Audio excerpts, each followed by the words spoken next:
নমস্কার, নীলফাগুনের সেলের পক্ষ থেকে আজকে ফাদার্স ডে এবং জামাই ষষ্ঠী উপলক্ষে খাওয়া দাওয়া।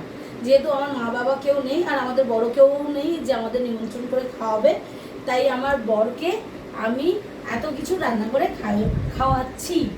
ভাত, লেবু, লঙ্কা, উচ্ছে ভাজা, চিচিঙে ভাজা, ভেন্ডি ভাজা, আলু ভাজা, পটল ভাজা, ডাল, এটা হচ্ছে মৌরল মাছের ঝাল, মুরগির মাংস, খাসির মাংস, আমের চাটনি, পাঁপড়, জল, টক দই, সিমুই, আইসক্রিম, 5 রকম মিষ্টি, 5 রকম ফল, আর এটা হচ্ছে ডাবের জল।